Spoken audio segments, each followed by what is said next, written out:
Hi, and thanks for joining us for this semester's final edition of TCU News Now. I'm Madison Pelletier. And I'm Ashley Iovine. A proposed state bill could allow concealed handgun license holders to carry guns on college campuses. Even if it passes, the university can decide whether or not to allow handguns. Don Mills hosted a town hall meeting in the Blue Auditorium for students and faculty to voice their opinions. Former TCU offensive lineman Marcus Cannon was diagnosed with non-Hodgkin lymphoma. The treatable form of cancer was discovered during the NFL draft physical. Cannon was diagnosed with a benign growth 4 years ago, but the growth grew. He will begin chemotherapy immediately and could finish by the end of June. Cannon faces a high success rate of more than 90% because of his health. And I'm Madison Pelletier. U.S. News & World Report ranks TCU 99 out of 1,400 schools, but for many alumni, the ranking is nothing more than a number. Every year, the College of Education gives these booklets out to its graduates looking for a job. The book has everything from dress code to where the jobs are, but the books don't address the problem that will keep many education majors from getting a job this year. Talk of a Big 12 Big East merger surfaced this week. TCU Athletic Director Chris Del Conte met with other Big East schools in New York to talk about TCU's future in the conference. Football coach Gary Patterson said after playing in a 16-team WAC conference, a super conference is too big. Businesses near campus were expecting the Super Bowl to bring money to the area, not snow and ice. That's what business managers said before the superstorm. I couldn't tell you what the last the final figure is going to be, but it'll be nice. This is a once in a lifetime opportunity for us. Being right across the street from where they're practicing, I think that the visibility in itself will do well.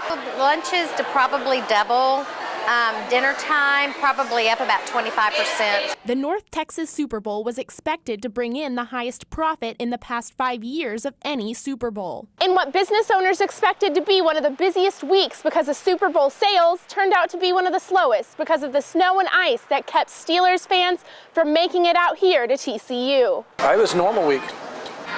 I was anticipating abnormal, but, glad I had some business. I'm a little disappointed that I thought we could have gotten a little bit more of that crowd, but the storm shut down the streets and they weren't able to really get out. Fuzzy's general manager said they kept their sales up because of the restaurant's location to campus. I'm lucky that my neighborhood is TCU, and all the students that were losing power or didn't have heat or didn't have this could walk over here. The cold kept Super Bowl fans from eating at restaurants near campus, but student business kept the grill hot. 365. My normal lunches are usually half students, half business people in the area.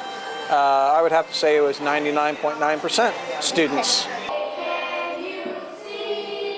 He's the 2010 Mountain West Conference Pitcher of the Year, was the 14th overall pick in the first round of the 2009 draft by the Texas Rangers, and has only lost one game in his collegiate career. But you won't find sophomore pitcher Matt Perk bragging about all of his accomplishments. He's one of the best teammates I've ever had. He goes out there every day and just competes as hard as he can. He works quickly on the mound, which makes it nice on defense as far as the pace of the game going. He's an ultimate team guy, pitches with a ton of energy, plays with a ton of energy.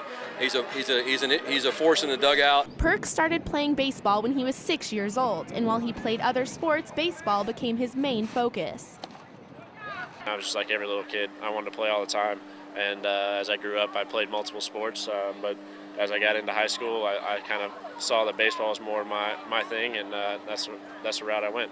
While Perk's performance on the field is near perfect, it's Perk's eccentric fashion sense that makes him unique. He wears his hat a little sideways and wears his glasses and goggles on the field. Everybody might say he looks funky or goofy with his glasses and sideways hat. Perk's teammates had a secret to reveal about what else Perk does off the field. Something juicy about Matt Perk that no one knows is he looks like Harry Potter and listens to Kesha. There's some. It's been there. She's got a nice beat, and that's really what you look for when you're trying to get yourself in a zone. And so I like to have fun with it. Hot and dangerous. If you're one of us, then roll with us, 'cause we make the hipsters fall in love when we got our hot pants on and up. And yes, of course we do. As far as Perk's future, he says he wants to keep on doing what he loves. Just like every little kid. I mean, when you start playing baseball, you want to play in the professional. You want to be on an MLB team. You want to play under the lights in front of 50, 60,000 people. And so, I mean, that's the goal, and that's where we're headed. Perk hopes to take his goggles and sideways hat to even further places. Madison Pelletier, TCU News Now.